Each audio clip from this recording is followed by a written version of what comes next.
Gain control of cyber risk with Tenable.io, the first vulnerability management platform built for today's elastic assets like cloud, containers, and web apps. Discover a fresh, asset-based approach that prioritizes vulnerabilities while seamlessly integrating into your environment. And improve ROI with the first elastic licensing approach based on assets, not IP addresses. Tenable.io delivers the data and context you need to secure your elastic attack surface. Start your free Tenable.io trial today by visiting Tenable.io.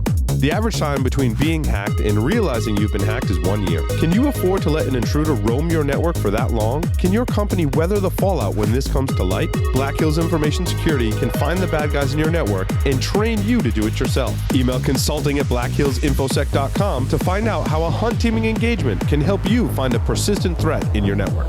Signal Sciences is the industry's first web protection platform that works in any cloud, any container, any platform as a service, and any modern application architecture. The Signal Sciences web protection platform can be deployed in next-generation WAF, RASP, or reverse proxy modes, giving customers ultimate flexibility and coverage. Protect your web applications with Signal Sciences web protection platform. Signal Sciences, securing code and connecting teams. For more information, check them out at signalsciences.com/ESW. I don't know if anyone has used Facebook and seen like the things where they talk about like baking.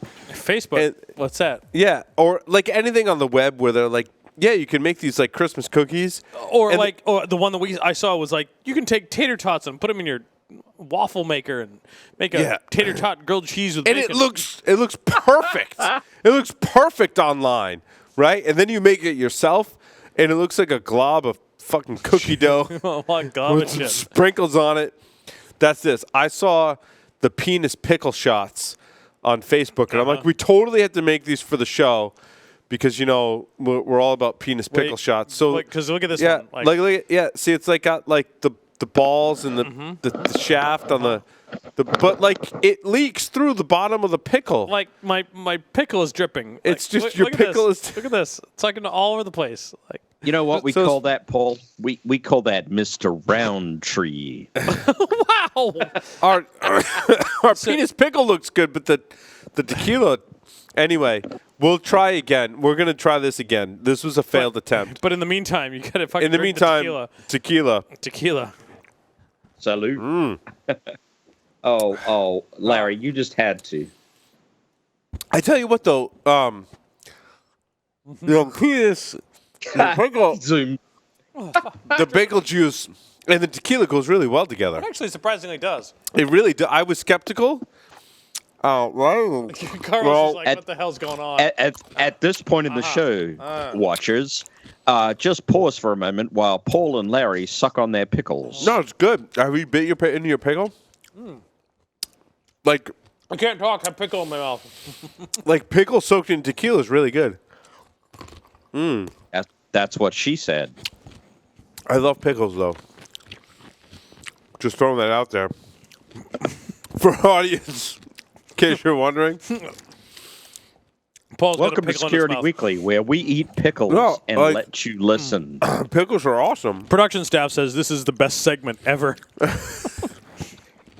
Because pickles, of course, and tequila.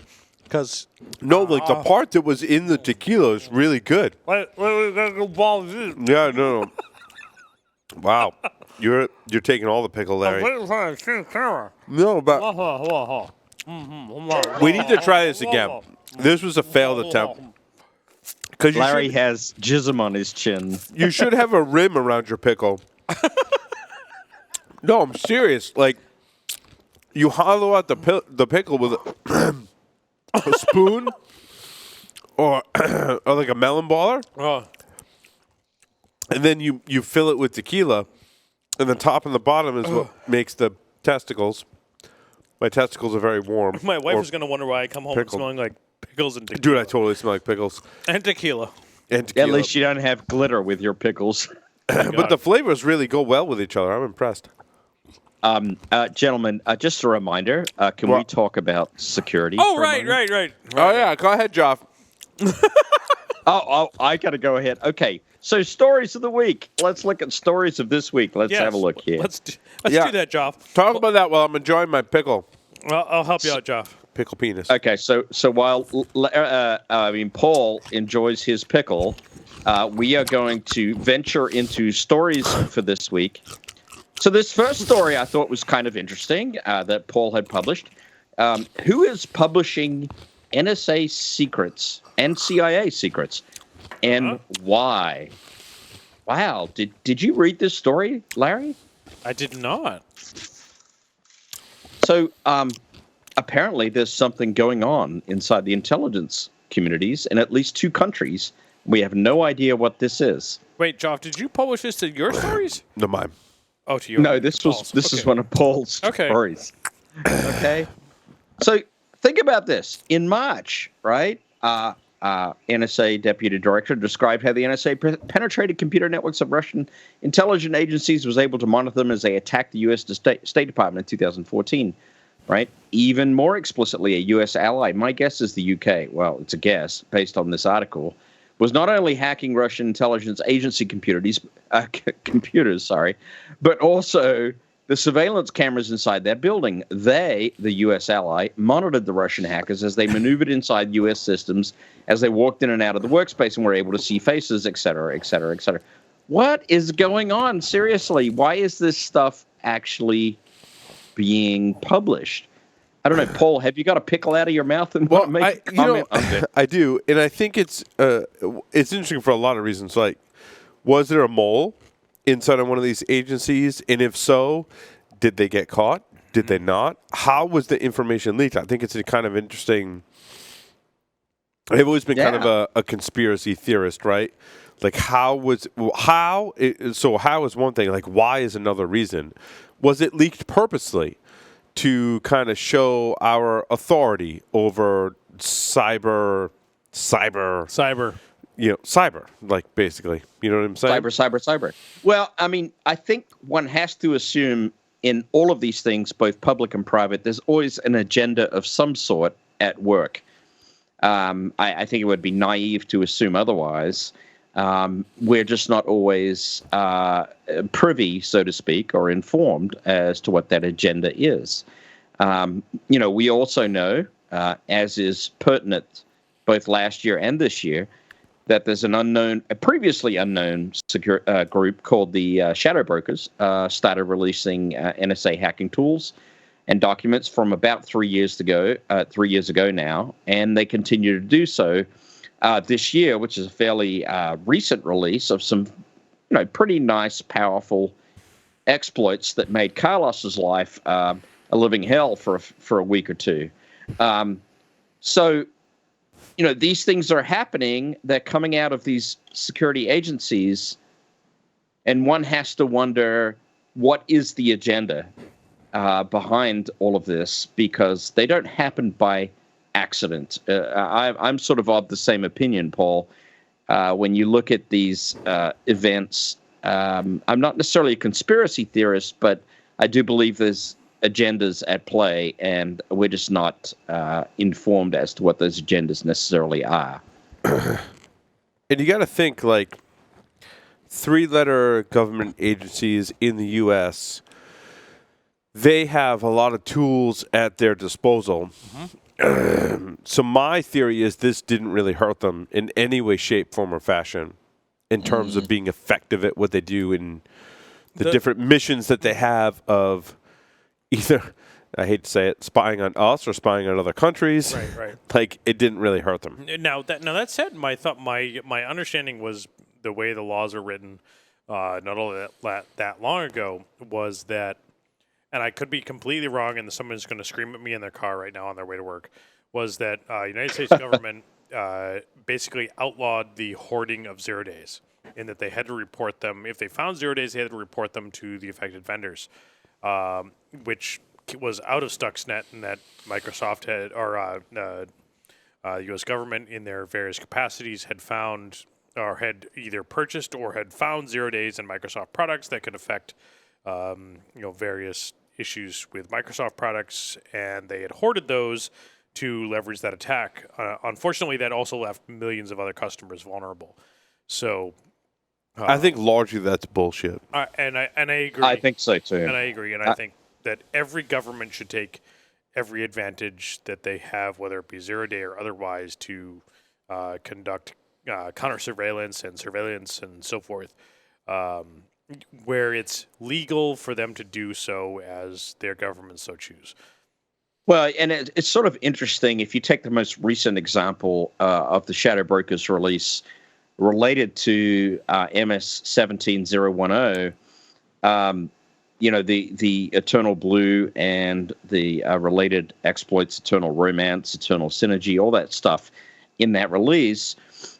You look at the timing of that. It was released over 30 days after Microsoft went ahead and released the patches for most of the challenges there. And so you cannot tell me there was not some sort of coordination going on there. There has to be some sort of coordination. I don't know. Carlos, you got any thoughts on that matter? Well, I have a theory. One, it was political. It benefit an agenda, putting that thing out. We have the leader of the U.S. is a bit paranoid and has a very thin skin. So if you start saying Russians, he's going to ignore that and it's going to cause conflict. So that was going to put him against several of the intelligence agencies and put his administration to question some of the stuff. So that would cause friction. On another side, if that theory is too wild, by releasing this tool set, what you're saying is, look, they're bad. They're doing all of this stuff. They're hacking other countries. They're getting into systems. This is how they did it. Several security companies are going to look into their files, and then they're going to put that out. That's going to be bad press. Then if you look at how does it impact the behavior of your opponent, there's going to be a witch hunt. Like, who leaked this? That means that it's going to suck for the employees of those agencies. They're going to have everybody going in, questioning what they're doing, how they did it, why did you do it this way? And they're going to start questioning all of the actions, looking through stuff, and that's going to bring the morale down. That's also going to cause turnover. That means that you're going to start losing resources, so you're degrading the capabilities of your opponent by just leaking this information. So just by leaking it, you're getting kind of like a multi-factor benefit out there. You're degrading their capabilities. You're putting a light on their past operations. You're putting a light on their TTPs, techniques, and procedures. We may say, okay, we put the tools out. This didn't impact so much what they do, or because they're building new tool set. But changing your TTPs, that's a nightmare. That means retraining, reorganizing, retesting, revalidating how you do stuff. That takes a lot. And by putting all of this tool set out at the same time, the first one, you're going like, okay, these are just a couple of exploits, good, cool. But when they put out the framework, Fuzzbunch had a bunch of information inside of it, specifically about TTPs, specifically how they operate. How do they look? And it gave you big banners. Hey, you got into a system. Hey, I'm collecting all this stuff. Oh, by the way, be careful. Don't do this. Hey, do this other thing.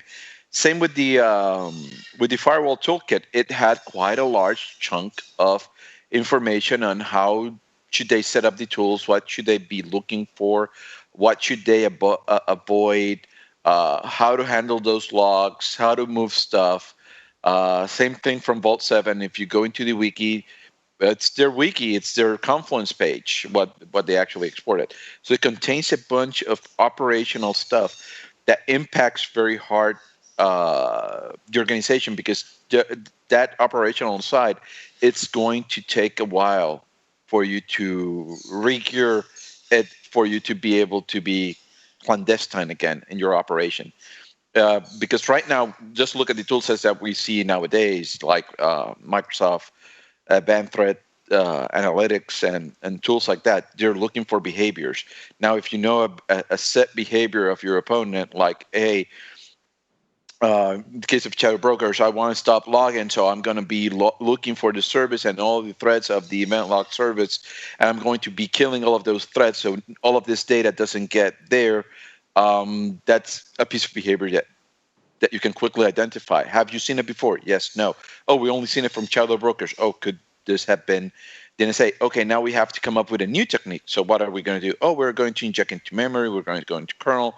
You look at it, how they injected payloads, their DLLs. It was a very unique technique that they were using. How were they encrypting their traffic? It was, again, a very unique way that they were encrypting their traffic. So yeah, it has an impact. So before we get to the Intel processor vulnerability, I want to talk about this article. Really kind of pisses me off because Please, I want to hear this one. when I read the title, I was really pissed off. The title was, and Michael Mimoso is an awesome author for ThreatPost. ThreatPost is one of the leaders, I think, in security journalism. Here. The title, dude, like, stick to your guns, man. Like, someone, I think, changed the title. Because the title says, proposed NIST password guidelines soften length, but focus on complexity focus. When you read, so yeah, that was my reaction, Larry. I'm like, WTF, man. Like, that title just infuriates me because, as we all know, it's not about complexity, it's all about length. Like, no matter what your wife tells you, it's how long it is. Really dude, matters. when it comes to passwords, it's all about length. Yep. Right? And when you read the article, it's the complete opposite of what the title says. Really? The article actually states really smart stuff about passwords. In other words, mitigation such as blacklist and secured hash storage and rate throttling are more effective at preventing modern brute force attacks. In other words, what they're saying is, like, comparing your users' passwords against lists of known passwords that are horrible is better than things like enforcing complexity, right? And things such as multi-factor authentication are better than forcing things such as complexity. Complexity is, and I'm not saying anything new here that we haven't said on the show before, complexity pisses us off, right? You can have all the complexity that you want in a damn password. Yep. If it's still limited between 4 and 8 characters, it's freaking useless. Dumb. It's useless. It's completely dumb. It's math, dude. It's math. Yep. That says math is hard, that's though. dumb. Yeah. Right? This question actually came up today. We were posed the question of, at what point do you recommend the length of password if you want your users to be able to turn off complexity? But what's interesting, though, and my comment on that was, we're telling folks that 12 characters is good. My argument is 16 characters is better. And if you want to consider turning off complexity, somewhere between 16 and 20 characters is good. Hey, Carlos, I would argue not great, it's good.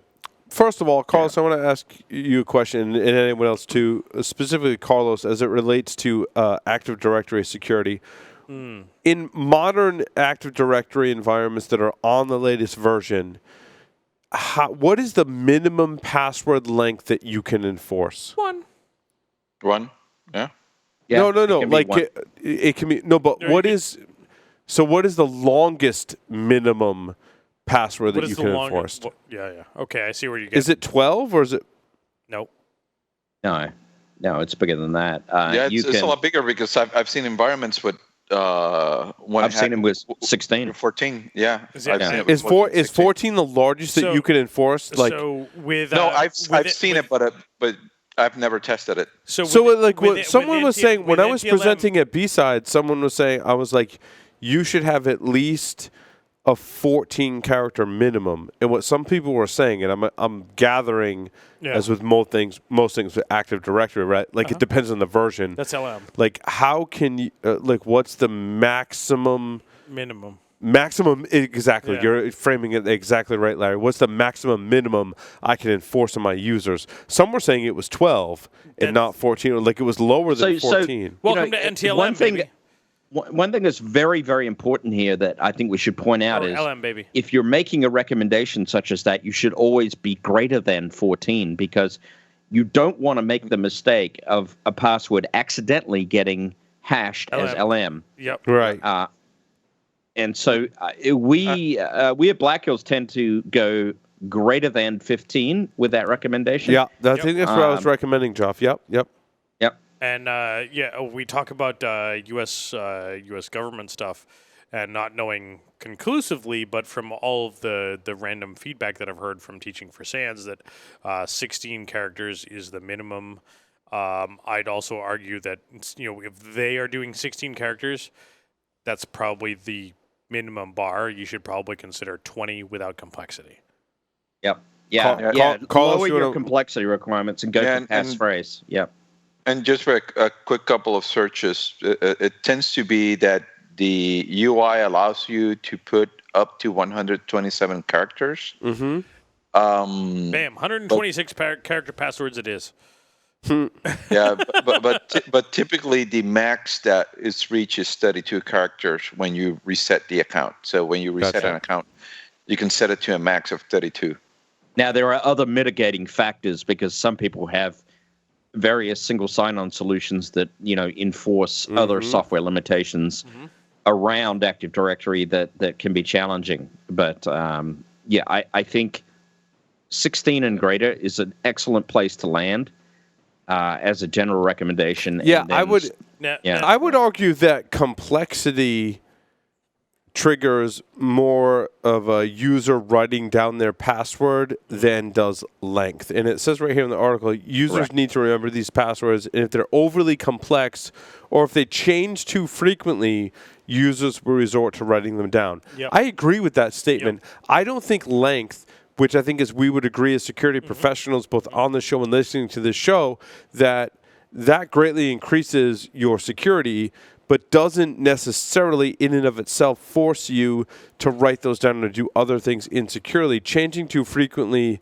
or increasing the complexity forces people to write them down, in my opinion. Yeah, with one caveat, though, Paul, as long as you start to educate people into a mindset of passphrase rather than password, that is the thing that is often missed. Like it's password it's interesting. has a certain connotation. It all comes back to my wife, who works in healthcare, right? And she's, she comes to me with security things, right? And she's like, they take into account the last 20 passwords.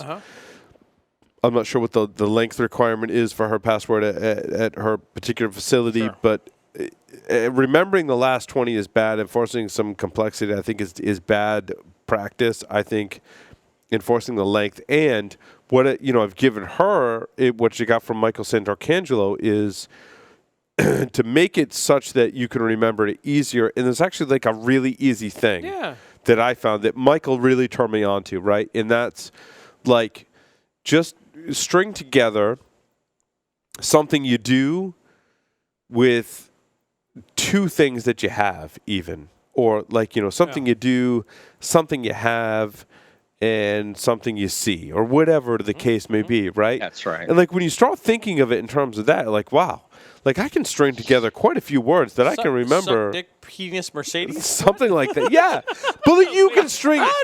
Okay, maybe not that, but you can string together a lot of things that you can remember really easy. And I started doing that for some of my more secure accounts, and I'm like, oh wow, I'm like that really makes a lot of sense. So me thinking about that I traditionally use a variation of a 16-character password. Yeah. No complexity, none. But the thing is that now if you add some very limited complexity, that becomes a 21-character password. Mm-hmm. And that single complexity is arguably the single most complex of them all is the space. So if you can use spaces in your password, that infinitely increases the complexity of that. Because it's hard to predict where a space is going to occur. Yeah, no, I agree. And that becomes a 21-character password with extreme complexity. That you can type pretty easily because it's a sentence. Because it's a sentence. Right. Or a variation of a sentence between 21 and 30 characters. depending on which word I choose to replace. Yeah. Yeah, the biggest barrier is the education barrier of getting people out of the password mindset. I mean, that's agree. the big challenge. And quite honestly, I mean, I don't know many people that could come up with a 16-character password. But they could very easily come up with an 8-character password that then texts them to enter a second factor. author. Thankfully, I only need to remember my passphrase or change my passphrase every 3 to 6 months, and then all the passwords are handled by one password. Yep. Right. I would also make the argument of this 90-day rotation schedule that has been in effect for a long time is a little too stringent. I think we could possibly... unless you're only enforcing 8-character passwords with complexity. Oh, exactly. I'm saying, given the idea that you're in a passphrase world where you're much greater than 16, then you could potentially relax that into something that's a little bit more like 180 days, perhaps. What freaking kills me though is my wife. It's kind of funny. She had to go through some end user awareness training at her job, and she was like texting me, and I'm like, I'm not helping you with that. I'm like, if you don't know the answer, like, not only you have to answer your employer, like, you would answer to me. Like, you've been married to me for a long time. So you should know the answers to that question. Wow. And she, it's kind of interesting how they were quizzing her on 2-factor authentication questions. And I asked her, I'm like, do you use 2-factor? She's like, no, not now. I mean, being married to me, she understands what that means, right? Because like I teach even my kids at the young age, like what 2-factor means. And she's like, no, not now. She's like, but now that they've asked me those questions, she's like, I know it's coming. Yep. And I'm like, I'm kind of nervous as to how that's going to play out because I know that in a medical environment, they're probably not going to have a doctor remember to carry their token with them. Because I told them, like, I see it now. Like, I carry my YubiKeys. I have them right here. Like, I carry my YubiKeys with me. And there's so many times where I'm like, shit, I got to go like upstairs or downstairs or wherever and go get my YubiKey so I can 2-factor. If you're reviewing a patient's information, you're not going to be like, oh, I got to go back to my office or my car and go get my 2-factor authentication. Like, dude, it's not going to happen. You know how many times I've not logged into PayPal because my phone is on the charger or even with your phone. But even better, I get the notification on my watch and I'm like, oh shit, okay, there we go, good. Now, isn't hold on, Carlos. Yeah. I want to share a way of that I think about passwords and complexity when I'm debating it with security people. And one of the things is I call it in Spanish I call it gringolas, is what you put on horses so they cannot see to the sides. Blinders. Blinders. Blinders. Yes, blinders. So you can call it the blinder effect when you're talking about a technical person. They focus on, this is a password, this is how hard it is to crack it. Let's put all of this, but then we add the factor of people remembering. And one of the things that I typically talk with people is, okay, you want to add all of this stuff, all of this complexity, so you want to extend it. Just remember, once I get into a box and I'm able to extract passwords, that period of time that it takes you to reset the password could be the same period of time that it's going to take me to be in your environment. So if you want to extend it, cool, but are you monitoring for all of this telltales or all of these types of logs and traffic that may tell you if somebody's inside? If not, you're extending on one side, but on the other, you're probably bringing down security just by making it easier for users. So do put into consideration not only what is the burden on my users and how hard it is the offline attack, but also start looking at a greater piece of the pie in terms of the tradecraft an attacker would employ against those passwords, or how he's going to leverage those passwords. So I know we're focusing only on password length, but I guess, or the point that I'm trying to make is that we should start also debating a bit further away from that and and bringing over all of the other factors into it. Like, are you monitoring your systems to make sure that that password's not being reused in other systems? Because once I get in, I have that single password. It's 90 days, but that password is shared across other systems. Now I have another risk. And I mentioned because passwords, you have so many risks that you need to take into consideration outside of length and complexity. Carlos, you hit the nail on the head. So Ding. Those in our field that are really good can figure out what I'm talking about in the context, right? But so my wife works for a medical institution. Yep. And all that I ask, if you're that good, please just keep it to yourself. And she's like, I have people I work with, and they're like, this complexity is so annoying, and the rate at which we have to change passwords is so annoying, and how many they remember is so annoying that we just append like the month. Or we do password. Right? We do password 1 exclamation. Yeah. And then password 2 exclamation. But some systems are smart enough to pick up on that. But if you take the month into like a 3-letter or even a two number, right? You're right. Yep. Yeah. They're like, we just vary our passwords. So and what you're saying also, is- hold on. Also, what she said was not, and I can totally see this I had an in-depth conversation with Josh Corn about healthcare security at Source. I can see this in a lot of organizations. She's like, the system I log in for XYZ activity is tied to my email, which all of us are thinking, yes, okay, it's tied into Active Directory, right? Yep. But she's like, this other ABC and EFG system, like those aren't tied into Active Directory. Yep. And that they're reusing their passwords for those systems, that they're not for those other ones, and for the other ones they're just appending the month because it's so damn annoying. And these are people working in the medical field. You got to understand, like, they're logging into systems multiple times a day because they're seeing over a dozen patients a day doing the test. And they have to be productive. It's not like what we sit at a desk all day, dude, and like we log into stuff, and like they're running around a hospital. Our business case for our use is different than someone else. Like they're running around a friggin' hospital, logging into systems. That's not what that's what we do, right? That's not what they do. No, their job is to, in medical imaging, which my wife is in, right, is to evaluate patients, get that data to the radiologist that can read those images and move on to the next patient. So I mean, my thing many years ago, which is still true today, that the doctors said, we don't want passwords to log in to do our charting and our stuff for the patient. We want to walk up to a computer and want to friggin' use it. Right. Well, that actually brings up my thought, and that was, actually I have two thoughts to add. One is, the behavior that you're talking about in terms of complexity and rotating passwords. Carlos gives up. He's done. He's gone. Is what I call sequencing behavior, right? Yeah. You don't want to encourage sequencing behavior because you've lost the battle if you do. Right. You're absolutely, and that's exactly when my wife told me that. I'm like, sequencing behavior, Joff, is the perfect term for that. Yeah, sequencing behavior. The second thing is, in your discussions with Josh, Paul, did anything about near-field communication devices, actual second-factor near-field communication devices that are on the doctor's body or the medical practitioner's body? It's funny you say that. When Larry was just talking about that, Jeff, that's exactly what I was thinking.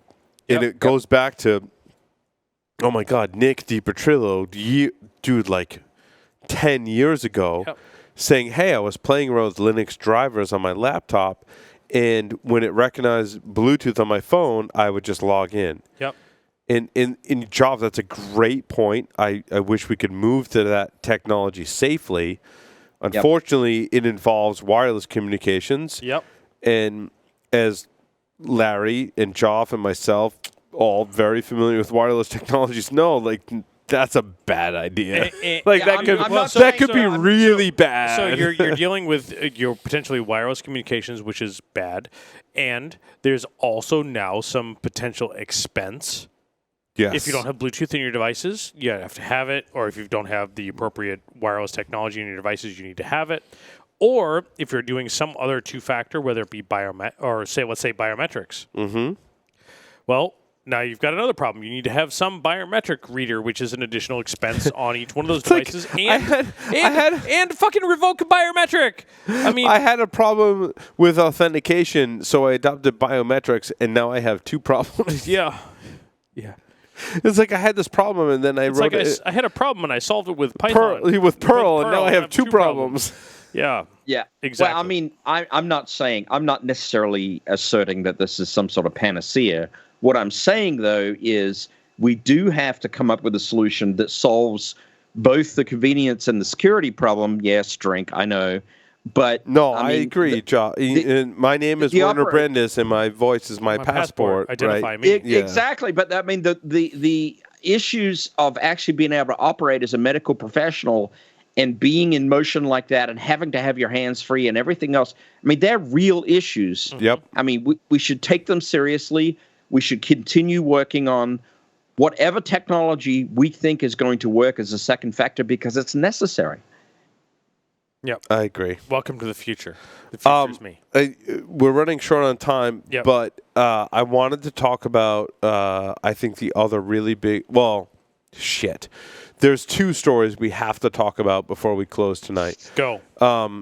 The Intel AMT vulnerability. Yep. Carlos, in 2 minutes or less, please describe this vulnerability and its impacts in Intel servers primarily targeted at small businesses that had a vulnerability in this firmware. Okay, so when you look at Intel AMT, it stands for Active Management Technology. You're going to find that in servers and also on all business machines that are running what Intel called vPro. Mm-hmm. In all essences, when you want to think about what is Intel Active Management Technology, think of it as an ILO or iDRAC. Okay. On all of your desktops. In other words, it is an out-of-band system that actually hijacks your regular NIC on your machine so you can control remotely that box. So you have Windows, you have your Windows firewall, and there's this still thing out there that is injecting traffic to your NIC that is listening for you to command and control this box. So AMT has direct access to DMA memory, has direct access to a lot of components inside of the system. So you can actually reboot the machine, turn it off. You have serial over LAN. You have a bunch of functionality that you can do through this interface and through its APIs. There's this researcher called Betty that found the vulnerability. Yep. They reported this to Intel. Intel was kind of like ignoring them at the beginning on this, and they keep going back and forth. The vulnerability affects all systems between 2010 and 2011. Intel looked at this, and they keep saying, look, this is not remote code execution, and I will have to agree, it's not remote code execution. I'm not getting code to execute on the box, but the way that the vulnerability works is that I have two attack vectors. One is through the AMT, where I have an authentication bypass where I can just go into a provisioned AMT machine and just get access so I can control the machine. I can do whatever I want with it. Whatever the version of the software and the capabilities allows me, I'll be able to do to that box. And no matter what control you have put on that box in the OS, it doesn't matter because I'm going to the chip level to do this. The other one is that if somebody gets control of the machine and the machine has the capabilities for AMT, I can actually provision this system, and all of a sudden now I have my own out-of-band backdoor on the machine. Both Intel puts it out as a privilege escalation. I disagree. I see it as an authentication bypass on one side. On the other, I just see it like you're creating a backdoor. I don't at a high level. So on the second side, it could be one of them is rated at 9.8. I agree with that score. The other is 8.4. I would say I agree. There have been some discussions if it needs to be a 10 or not. My team started looking into this, and we were very, very quick to find the authentication bypass. It was astonishingly simple to get it. And I mean, Carlos, I think I hate to say it at this, at the 9.8 versus 10, you're arguing over peanuts at this point. Yeah. Like 9.8 is serious enough that I need to scramble. That's bad. But this isn't in consumer level Intel gear. This is in stuff that's sold via a distributor to a small business, correct, Carlos? For example, Dell XPS, you Yeah. won't see it. Yep. Latitude laptop, you will see it. Okay, I Dell got you. So business, Optiplex, yeah, you will see it. All business class machines are going to have it. So right now your attack surface gets reduced. It's only business class. Cool. Great. So what type of business actually deploys this? Not many.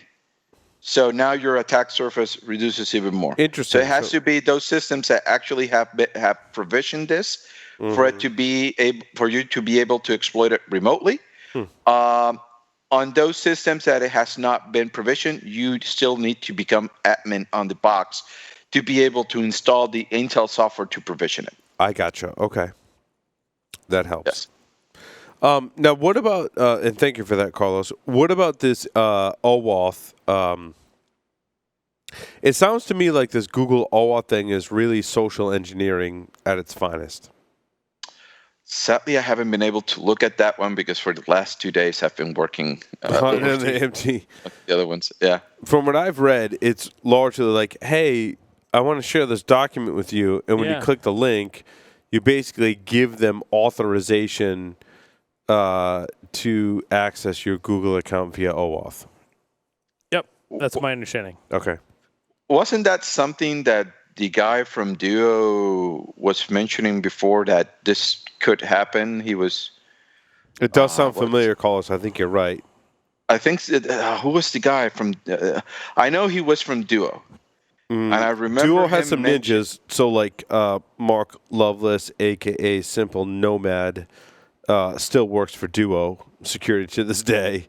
So yeah, like Duo's a really cool company employing some really smart researchers. So I think it was Steve Edwards from Duo, who has been saying that OAuth could be vulnerability in OAuth could be turned into a worm. Well, it is a trust thing, right? Like as I mentioned in the very, very beginning of this show, that we have software here at Security Weekly that helps us publish our episodes. And as part of the functionality for one of those applications, we use the YouTube API. Yep. And we made a mistake today, which is understandable. We're doing some development on it, trying to push it to the next level. And we, by accident, and I don't fault anyone for this by any chance, but we, by accident, we created more than 100 YouTube videos in our channel today. Like, oops. YouTube, turns out, doesn't like that, and I don't blame the YouTube team for putting those limits. Because 100's enough. If you can publish 100 YouTube videos a day, you're 100 YouTube videos is a lot, right? Yeah. But the thing is, from a spammer perspective, like they're trying to cap that, and I totally get from a probably performance capacity perspective, they're capping. There's a lot of reasons why they would cap that, right? But if you've got a bug in your code that's automatically publishing to YouTube, you can very easily, in the span of less than a half an hour, exceed that in less than 5 minutes, exceed that.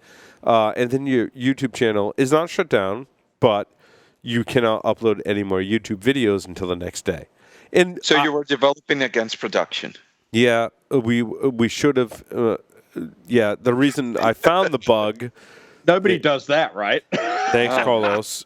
The reason I found the bug was because I switched to one of my personal Gmail, Google accounts, and I was like, "Hey, the code works. We can upload videos." Like we weren't sure what the problem was. And we built, just some background, we built the Google interface by hand using the Python request library. We weren't using Google's kind of published library. So, yeah, in all that, anyway, that happened. But, that kind of thing happens where you lock yourself out. And you would be surprised how often it does. But the other thing, too, is when you do stuff like that, like you give that API, for example, like access to your stuff, right? You have to allow that. And there's a lot of that going on over time with all of the social media networks that you basically, the way these APIs work is you grant that application OAuth access. And once you do that, that's the equivalent of giving someone your username and password. Yeah. And one problem is that many times you forget that you gave that application that access. Right. And that's what I think is the heart of this vulnerability, right, is you're, through social engineering, basically giving someone your username and password, although it's disguised as authenticating an API application, which can not only get at your data, in my case, can cause a denial of service condition on your particular channel, but basically can destroy your business in your case. It absolutely could. And in the case with YouTube, you know, I've had a lot of interaction with YouTube, with their security team, and a lot of podcasters and content creators have, in terms of violating their copyright policy, with violating their acceptable use policy. In other words, they think you're uploading either something malicious or something of a pornographic nature to YouTube, which is different from the uploading copyrighted material. We've dealt with all those issues. If you listen to the Twit network, right? Yep. Like Leo's talked about, like we've all been there, man. Like we've all been there. No. Because and YouTube's team, admittedly enough, is doing I think a great job. I think they could provide some more controls, as all of us with children know. They'd have a tendency to find all those dark corners of YouTube that you could never find on your own. And you're like, wow, you need like the creativity and imagination of a child to stumble across some of this stuff. I will say our 9-year-old is pretty unrestricted on YouTube. Mine as well. And she has been told that if you see anything you think is inappropriate, you tell us. Come see us, right? Yep. And she has yet to come and see us. And most of the time she's in a public space when she's watching it, so she knows if she's seen something wrong. And I have trouble, and people ask me as well, and there are some people that I'm very friendly with that have asked me, you know, like, hey, how do I control my children in X, Y, or Z? And I'm like, it's called fucking talk to them. Yeah, it's talk to them, and I'm like, you know what? Like, I bought, to speak to this issue, like, I bought my 4-year-old and my 9-year-old new Chromebooks, right? And I put them on the desk in the living room. Where everyone can see exactly what they're doing, right? And they don't move that's from a that. good strategy. They don't move from that position. And that's what they do. And I'll DNS like blacklist based on stuff. But the problem with that is when your domain is whitelisted because it's YouTube, how do you prevent them from getting into bad stuff on YouTube? Like, really, my answer to that is, like, everyone can see what you're doing. And, you know? Yeah, and exactly. Some of that with a 9-year-old, she got an Amazon Fire Stick for Christmas. We set it up. She was there when we set it up. And I said, so here's the deal. You're signed in with Daddy's account. You know what Daddy does for a living? Yep. You know Daddy can see everything. But the thing, and the honest answer is, I can't see everything, and I can see just enough to know. Like 2 hours later, she went and installed a game on our Fire Stick, and about an hour after that, I went upstairs and I said, "Hey, how's such and such a game?" And she says to me, "How did you know I installed that?" I'm like, "I know everything. I can see everything." The area I struggle with, though, and it took that one time, to say. And I get the email notification that at Amazon this game had been installed in such and such a Fire Stick, and I'm like, okay, cool. So an hour later, it went, hey, how's this game going? And she's like, what? But the game changes when and that one time that she knew that I knew was enough. The game changes the teenage son experience. But you put Kodi on that fire because my son wants a Fire Stick specifically so we can put Kodi on it, and I'm like the parental restrictions on Kodi are kind of wonky. And I'm just really concerned because like I don't have that level of visibility. If I did, I had to build it in. Like Kodi's kind of like the Wild West, dude. Like, you know what I mean? Like that's kind of, it's kind of scary. Like, you can limit by add-on, but like, how do you see what content they're watching? It's not so much pornographic content. Like, what if your 9-year-old installs Kodi, puts an Exodus add-on, and watches, you know, some R-rated movies on? Like, how do you know that stuff is? You could see it. It's a little more difficult. So that's kind of what I struggle with. And I understand he wants that, and I trust him, and I don't have a huge issue with that. But the fact, like, you could stumble into different things. Yeah. You know what I mean? So I'll tell a very brief story because we got to wrap it up. But have the a little bit older parent experience now. My your my kids are son older, is- Choff, right? You have two. Yeah, you have two. I have- Did you say? I do. I have two kids, and my son is now 21. But he found the porn when he was a teenager, and I discovered that he was looking because I was watching the proxy logs, and so I did a very, very simple thing. I walked into his room and I said, "Son, I want you to show your mother and explain why you're doing this." Ooh. Oof. That's rough. That's rough. It never happened again. Yeah. Now, Paul, you know what I would love to see? It is the postmortem on this. Like, hey, it would be a great blog post for your developer to come and say, okay, this is how we got bit. This is how we are automating this now in QA so it won't happen. Or these are the steps that we took for it to not happen. So we are always checking for this. Kind of like do a postmortem. This is how we got bitten. This is how we identified the problem, where we failed, and this is how we fix it so it won't happen again. And it's a simple case that could probably teach other people in security, like, hey, we got bitten, this machine got infected through this way. It was a macro executed PowerShell, and we got bitten this way. This is how we learned that. This is the steps we took to prevent it, and now we should be covered for this. Kind of like a mini example for those types of scenarios. No, and I agree. And when your child is 9, like you want to really protect them, right? Like, I'm just kind of throwing this out there for our audience, like, and everyone listening and watching. Like, you want to protect them, right? When they get to a certain age, I understand they're going to stumble into things, and that's fine.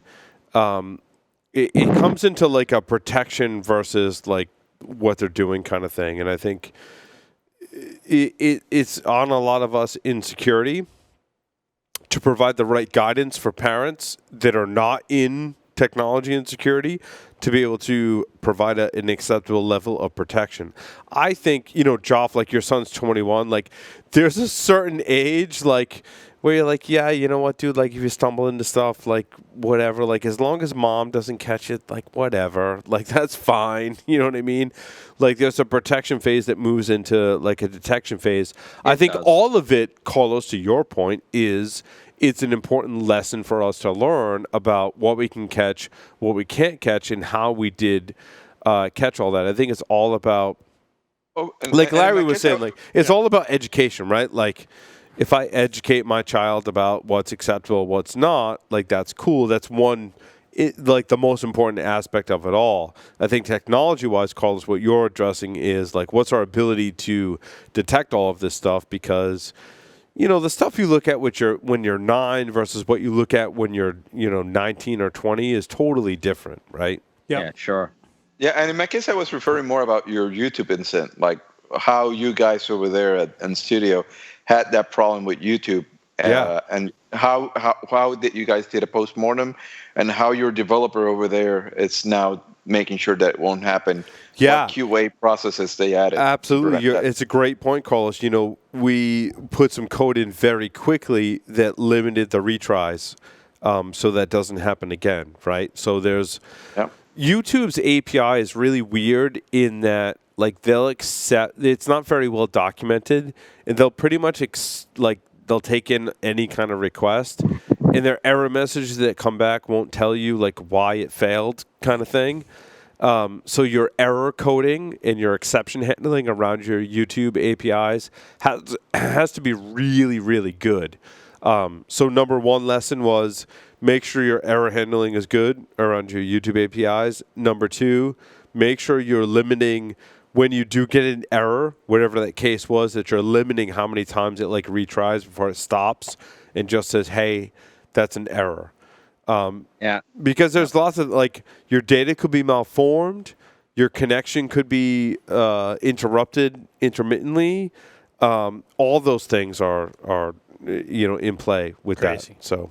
Very briefly on the parental thing, the best advice I received and gave to other people was exactly what you guys are doing, and that is put the device in a public place where everybody can see it. For younger children, that is a perfect way to handle the inappropriate content kind of issue, because that's going to force them to understand that anybody can see what's on the screen. Absolutely. And that concludes this edition of Paul Security Weekly. Thank you, everyone, for listening and watching. We'll see everyone next time. Larry, take us out. Over and out.